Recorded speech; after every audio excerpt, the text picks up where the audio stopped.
There are moments in history when the world narrows to a single bright point, a place where decisions ripple outward like shockwaves.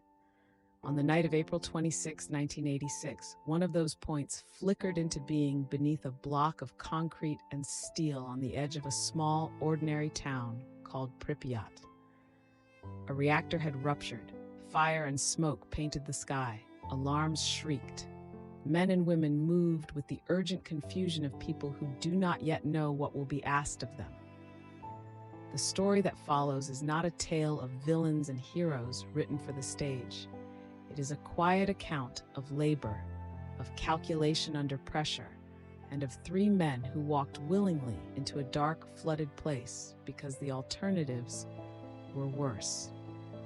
For those who were trying to understand the scale of the danger, the central fear was not only what had already burned, but what might yet explode. Beneath reactor number 4, in the basements and pits that housed piping and condensers, lay water, industrial basins and drainage channels that could, if they met a molten core, turn into engines of destruction. The molten mass of fuel, nicknamed corium, moves like a liquid when it is hot enough. If it had found and vaporized that water, the rapid phase change could have produced a steam explosion, a force capable of tearing apart the ruined reactor and hurling radioactive material far beyond the immediate zone. Scientists and engineers spoke in probabilities and scenarios. Some of those scenarios suggested a second blast could disperse radioactivity across a continent.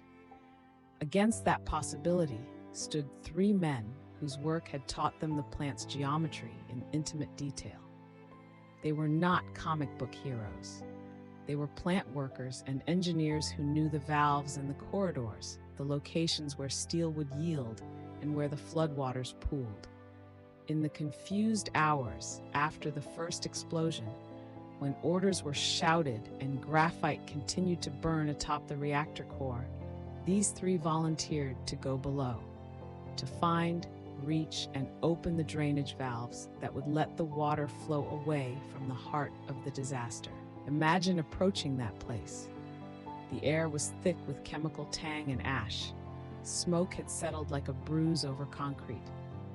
The electric lights had failed. Temporary lamps cast narrow cones. Grease and soot made surfaces black and hungry. The corridors leading under the reactor were not designed for comfort.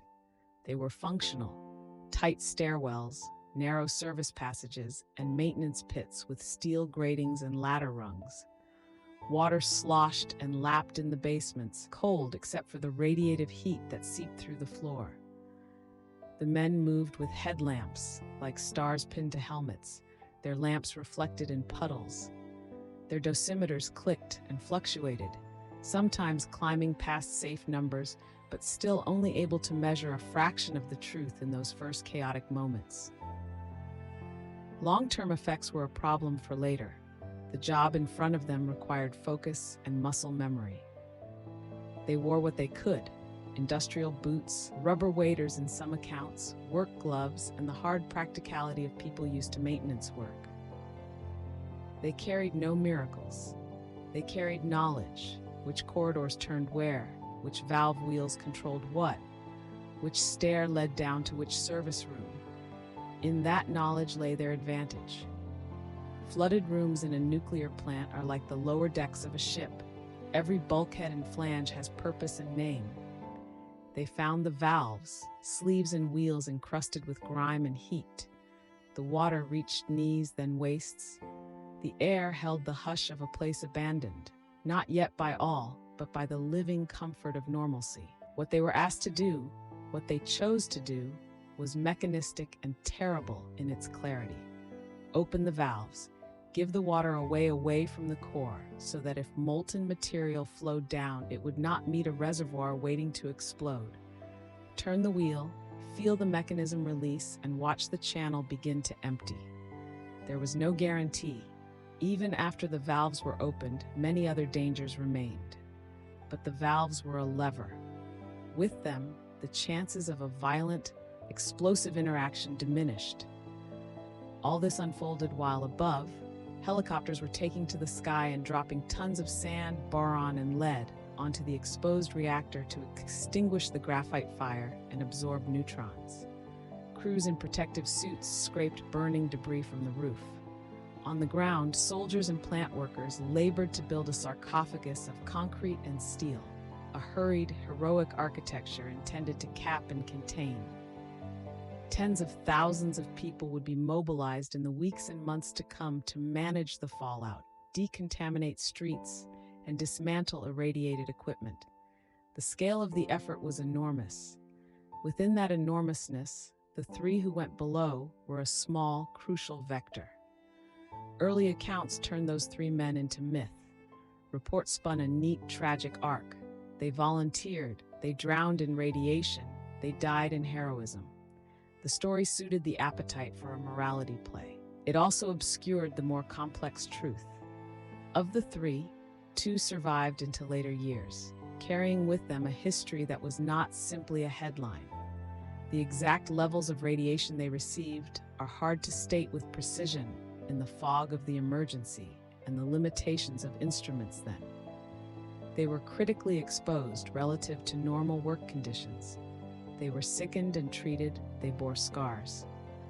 One of the three died years later, his death the result of complex health issues. The point is not to correct heroism, but to humanize it. These men were not martyrs in costume. They were practical people who chose a dangerous and essential task, and their success altered the course of a catastrophe. The technical reality underneath the drama is worth a careful look because it explains why such a small action could have continental consequences. A steam explosion requires three ingredients: a hot mass, proximate water, and an abrupt contact that allows superheated liquid to convert to vapor in milliseconds. The resulting pressure pulse can be orders of magnitude greater than what the structure was designed to withstand.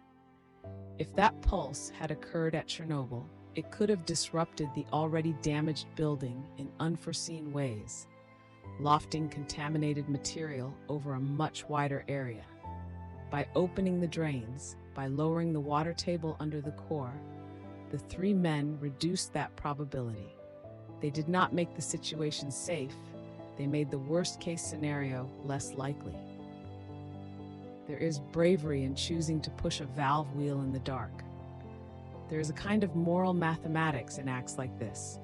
One small mechanical motion, committed by someone who understands the stakes, becomes a lever against a diffuse, technical danger. The men who went into the dark did not wait for orders to write the arithmetic of catastrophe. They read it in the plant's piping and acted. In the years since, the site has become a study in time. Buildings that still stand are wrapped in rust and silence. Pripyat's playgrounds froze in the moment of evacuation. Nature has made an awkward peace with the exclusion zone. Trees grow through cracked concrete. Wolves and boar roam where children once learned to ride bicycles. The sarcophagus has been replaced and reinforced. A new confinement structure spans the ruin of Reactor 4, like a slow synthetic mountain. Scientists continue to study the area and the long tail of radiation. Epidemiologists and physicists argue in journals about dosimetry and risk. The human stories continue to complicate the numbers. Survivors carry memories, illnesses, and the residue of a world changed by decisions made under pressure.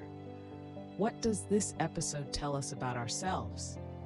It is tempting to reduce it to two cliches: that technology is dangerous and that people are brave. Both are true and both are inadequate.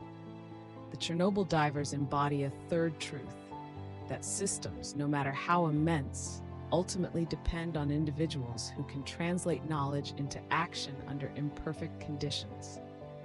They remind us that there is a kind of skill that is overlooked in our narratives about innovation: the skill of doing the gritty, dangerous work of containment and repair. This is not romanticism about sacrifice. It is a sober acknowledgement that infrastructure is human work, and that when infrastructure fails, people fill the gaps with their hands and their judgment. The myth-making around the event tells us as much about us as the facts do. We prefer legible stories where bravery is tidy and consequences are immediate. But history is often a braided rope of small acts and slow responses. The three men who went into the flooded basements of Reactor 4 did not stop the chain of long-term effects from Chernobyl. No single deed could have. They did, however, change a probability at a critical moment. They bought time with torque and muscle. They kept the disaster from becoming something larger. Time remembers them in a different register now, not only as the subjects of newspapers and films, but as a demonstration of how agency works in a world of complex machines. Their story asks us to consider what we owe to one another when the machinery of our civilization threatens to turn against us, what we are willing to risk to prevent a catastrophe that is statistical and abstract until it is not. When the lights finally returned, when concrete and steel were stacked into a slow, ugly shrine over the ruin, the world exhaled in small measures and continued. The three men emerged from the water-worn corridors changed, both in body and in the ledger of their lives. They carried home something that was not measured on a Geiger counter, the knowledge that the fate of millions had for a time been entrusted to their ability to find a valve and to turn. In the end, courage in the face of technical catastrophe looks nothing like the fireworks of legend. It looks like calloused hands on a cold wheel, the steady sweep of a lamp on damp concrete, a decision made because the calculus demanded it. It looks like people doing the work that needs to be done, and the world, fragile, interconnected, astonishingly durable in parts, continuing because they did. The dark, for a few minutes, was filled with the small human light of action. And because of that, the long day after was given a chance to be otherwise.